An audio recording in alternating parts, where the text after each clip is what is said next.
આજના દૈનિક વચન સાંભળવા માટે તમો સર્વને વેસ્ટ કોસ્ટ ડિસ્ટ્રિક્ટ કાઉન્સિલ તરફથી સ્વાગત કરું છું.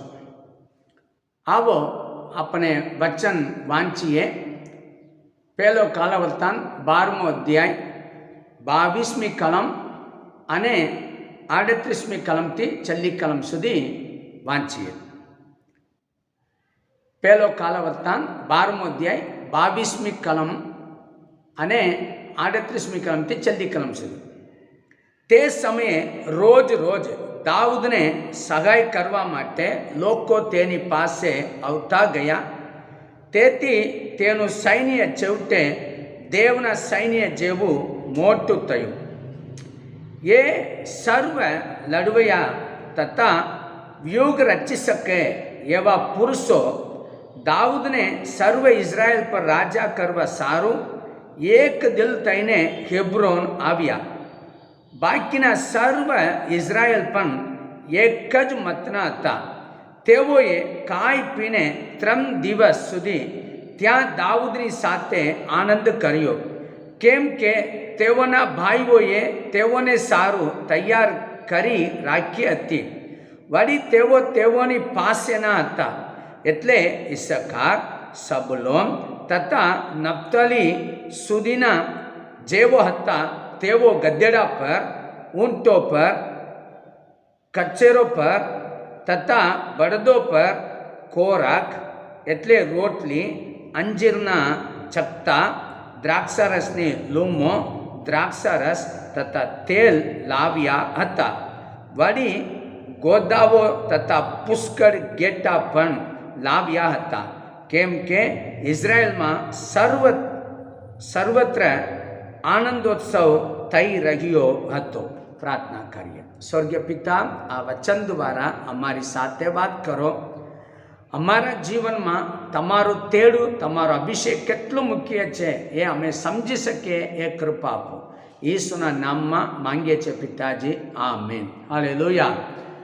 વાંચેલા ભાગમાં લખેલું છે, દાઉદને મદદ કરવા માટે રોજ તેમની પાસે લોકો આવ્યા. એના લીધે દાઉદના સૈન્ય એક મોટો દેવના સૈન્ય જેવો થઈ ગયો. મારા વાલાઓ, તમને મને પ્રભુ સેવા માટે બોલાવ્યા, અભિષેક કર્યા. આપણે એક ક્ષેત્રમાં પ્રભુએ રાખ્યા છે. એ સામાન્ય બાબત નથી. એ જીવનમાં મોટામાં મોટા આશીર્વાદનો બાબત છે. પણ આજે ઘણા બધા લોકોને ચિંતા છે સેવામાં. જો જે લોકોને મદદ કરતા હોય તેમને જ તેમનો ચહેરો જ જોઈને વાત જોતા હોય. મારા વાલાઓ, તમારા પર જે અભિષેક છે તે અભિષેક તમને ચલાવશે એમ લખેલું છે. તે કાર્ય પર તમે ભરોસો રાખો. જ્યારે હું ગુજરાત પોરબંદર આવ્યો ત્યારે આ અધ્યાય વાંચતા સમય આ 22મી કલમ અને છેલ્લો ફકરો વાંચીને હું પ્રભુની આગળ જો વિચારવા લાગ્યો. મને આ ફકરો દ્વારા પ્રાર્થના વિનંતી મારા મનમાં ઉત્પન્ન થયો. મેં પ્રાર્થના કરી, પ્રભુ મને સેવામાં લાવ્યા. જો તમે અભિષેક કરીને લઈ આવ્યા તો મારી સેવામાં જે કંઈ જરૂરિયાતો છે દાઉદના જીવનમાં જેમ તમે પૂરા પાડ્યા એમ મને પણ પૂરા પાડો એમ મેં પ્રાર્થના કરી. આજે મેં મારા જીવનમાં અદ્ભુત રીતે, આશ્ચર્ય રીતે પ્રભુ મને ચલાવે છે એ હું અનુભવ કરું છું. એ તમને પણ શીખવાડવા ચાહું છું. જો દાઉદને મદદ કરનાર લોકો આવ્યા, તમે 23મી કલમથી 37મી કલમ સુધી વાંચે તો કેટલા લોકો તેમની પાસે આવ્યા એ ગણતરી લખેલી છે. 3,10,723 માણસો દાઉદની પાસે આવ્યા. ત્યાં લખેલું છે, દાઉદની સાથે તેઓ 3 દિવસ હતા. તેઓ ખાઈ પીને આનંદ માન્યા. મારા વાલાઓ, દાઉદને તેમના ભાઈઓ વચ્ચે, દાઉદના ઘરમાં એના મા બાપની સામે સમુએલે અભિષેક કર્યો. મારા વાલાઓ, જ્યારે સમુએલ દાઉદને અભિષેક કર્યા, દાઉદ પોતાના જાતને પોતા ઊંચા કર્યા નથી. દેવના સમય આવવા સુધી તે વાત જોયો. અભિષેક પામેલા વ્યક્તિ છે, પણ એને મારવા માટે સાઉલ એની પાછળ જો પડ્યો. જો સાઉલના હાથમાં દાઉદને દેવે સોંપ્યા નથી, પણ દાઉદના હાથમાં સાઉલને સોંપવામાં આવ્યો. પણ દેવ પર જો દાઉદ વિશ્વાસ કરતો હતો, દેવનો સમય આવવા સુધી તે વાત જોતો હતો.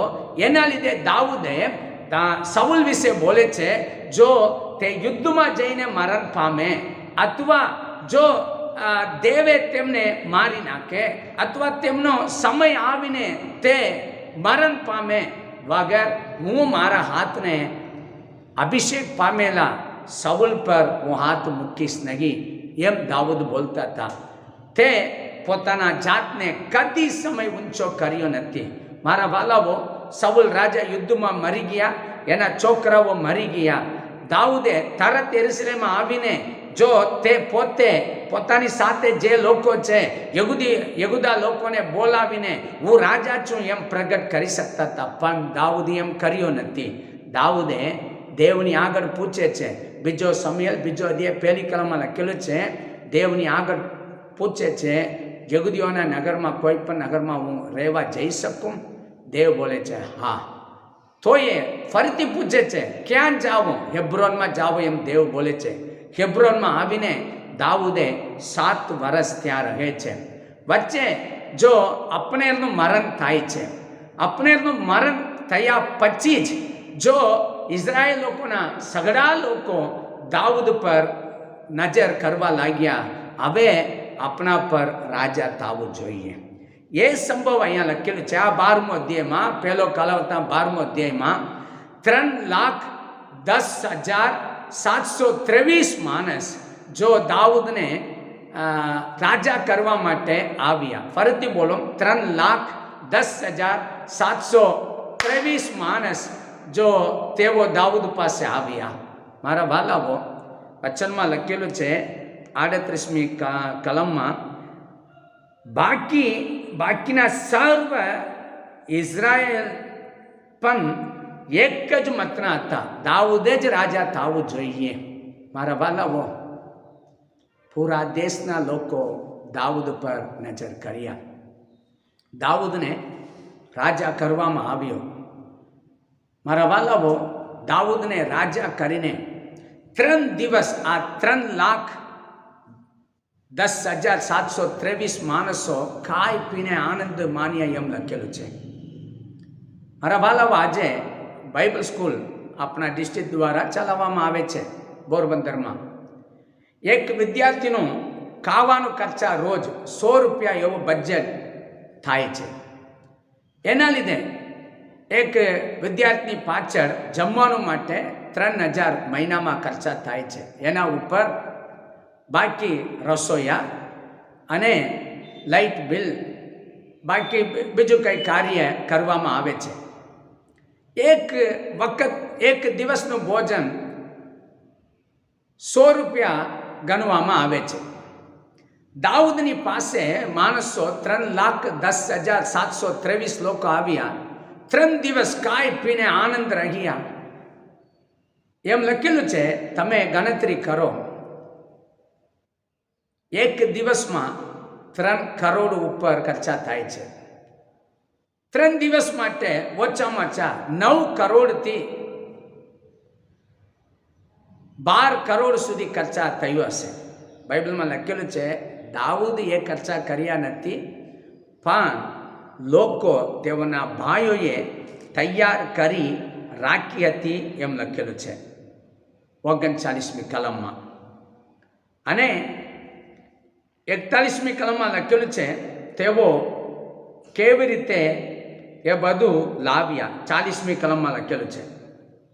મારા વાલાઓ, હું શું કહેવા ચાહું છું, તમારા પર મારા પર દેવનો અભિષેક છે, તેડું છે. દાઉદને અભિષેક કરવામાં આવ્યો રાજા તરીકે, તો એને રાજા તરીકે અભિષેક કરવા માટે લોકો આવ્યા. લોકોને ખવડાવવાનું પીવડાવવાનું કામ બધું એમને એમ પૂરા પાડવામાં આવ્યો. એનું કારણ છે દાઉદ પર અભિષેક હતો. અભિષેક પામેલા માણસ કોઈની પાસે જઈને આદપ રાખીને ઊભા રહેવાનું જરૂર નથી. કોઈના માટે મસ્કો મારીને જ વાત કરવાની જરૂર નથી. અભિષેક પામેલા માણસ રોજ ઘૂંટણ વારીને દેવની આગળ પ્રાર્થના કરે તો તમારા હાથમાં જે માણસોને પ્રભુ આપ્યા છે તેઓ દ્વારા મંડળીની સેવા માટે જે દાન જરૂર પડે, તમારા વ્યક્તિગત જીવન માટે, પરિવાર ચલાવવા માટે જે કંઈ દાન જરૂર પડે એ પ્રભુ તમારા હાથમાં આપે. કેમ? દેવ તમને સેવામાં બોલાવ્યા. દેવ તમારા પર અભિષેક રેડ્યો છે. દેવનો અભિષેક તમારા પર છે. એના લીધે લોકો તમને વળી રહેશે. અહીંયા જુઓ, આખા ઇઝરાયલના લોકો એક મતના હતા. એક દિલ બનીને દાઉદ પાસે લોકો આવ્યા એમ લખેલું છે. મારા વાલાઓ, કારણ શું છે? દાઉદને અભિષેક કરવામાં આવ્યો. દાઉદનો અભિષેક તેમના જીવનમાં દરેક કાર્યમાં તેમને દેવે મદદ કરી એમ લખેલું છે. અહીંયા લખેલું છે 40મી કલમ, વળી તેઓની પાસેના હતા, એટલે ઈસહાર, સબુલોન તથા નપ્તલી સુધીના જેવો હતા. તેઓ ગધેડા પર, ઊંટો પર, કચેરો પર તથા બળદો પર ખોરાક એટલે રોટલી, અંજીરીના ચકતા, દ્રાક્ષાની લૂમો, દ્રાક્ષારસ તથા તેલ લાવ્યા હતા. વળી ગોદાવો તથા પુષ્કળ ઘેટા પણ લાવ્યા હતા, કેમ કે ઇઝરાયલમાં સર્વત્ર આનંદોત્સવ થઈ રહ્યો હતો. દાઉદ રાજા થવા માટે પોતે કઈ મહેનત કર્યો નથી. હું અભિષેક પામેલા છું, મને રાજા બનાવો, મને રાજા બનાવો એમ કોઈની પાસે જઈને વાત કરી નથી. જ્યારે દેવનો સમય આવ્યો ત્યારે તે સિંહાસન પર બેસ્યો. જ્યારે દાઉદનો સમય, દેવ ઠરાવેલો સમય આવ્યો ત્યારે દેવે તેમને હોદ્દા પર બેસાડ્યા. આજે જગતમાં પણ એવું ચાલે છે, આત્મિક દુનિયામાં પણ બોલે છે. જો પદવી માટે લોકો કેનવાસ કરે, પદવી માટે લોકો મને મત આપો, મને મત આપો એમ બોલે છે. મારા વાલાઓ, તમારા મારા જીવનમાં આ કામ આપણે કરવાની જરૂર નથી. દેવની ઈચ્છા હોય લોકોના હૃદય તમારા તરફ આવી જાય. નીતિ વચન 21મો અધ્યાય 1લી કલમમાં લખેલું છે. વાંચું એ વચન, તમને ગુજરાતીમાં વાંચીને સમાપ્ત કરું.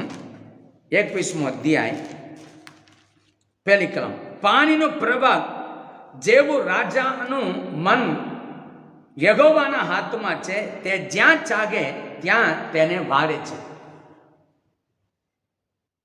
પાણીનો પ્રવાહ જેવા તમારો હૃદય, માણસોનો હૃદય દેવના હાથમાં છે.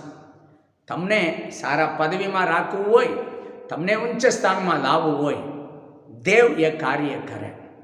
તમારા જરૂરિયાતોને પ્રભુ પૂરી પાડે. હું પોરબંદરમાં 21 વર્ષ પૂરા કર્યું. 20 વર્ષની ઉજવણીમાં 3 દિવસ મીટિંગમાં બપોરે અને રાત્રે ભોજન લોકોને મેં આપ્યું. 3 દિવસ મીટિંગ રાખ્યો. એ મીટિંગમાં રોજ ઓછામાં ઓછા 400 લોકોથી 450 લોકો ભાગીદાર બન્યા. કુલ 3 દિવસમાં લોકો લગભગ 1500 લોકો ભાગીદાર બન્યા. જમવાનું મેં આપ્યો. આવનાર સેવકોને સારા દાન મેં આપીને મોકલ્યો. કુલ ખર્ચા 7.5 લાખ રૂપિયા થયું. એ પૈસા કેવી રીતે પ્રભુ પૂરી પાડ્યા મને ખબર જ નથી. ચર્ચ ઉદ્ઘાટન સમયમાં પણ 1 પૈસા પણ ઉછીનું વગર મેં એ કાર્ય ચલાવવા માટે પ્રભુ કૃપા આપી. 20 વર્ષની ઉજવણીમાં પણ પ્રભુ 1 પૈસા ઉચ્ચનું થયા વગર પૂરા કરવા માટે મદદ કરી. વધેલા પૈસા મારા હાથમાં હતો. કેમ બોલું છું? તમને પણ પ્રભુ બોલાવીએ છે, અભિષેક કર્યા છે. તમારી સેવામાં, તમારા વ્યક્તિગત જીવનમાં પણ પ્રભુ આવા કાર્ય કરશે. તમારા અભિષેક ઉપર તમે ભરોસો રાખો. તમારા તેડ ઉપર તમે ભરોસો રાખો, રોજ તમે પ્રાર્થના કરો, પ્રભુ તમને આશીર્વાદ આપે. પ્રાર્થના કરીએ. સ્વર્ગીય પિતા, આ સંદેશ સાંભળ્યા લોકો સર્વના હૃદયમાં તમે પ્રેરણા કરો, ભરોસો ઉત્પન્ન કરો. જે લોકો આજે જન્મદિવસ ઉજવે છે, લગ્ન દિવસ ઉજવે છે, તેઓને દીર્ઘ આયુષ્ય આપો, તેઓને આ વર્ષ પૂરા સંભાળજો.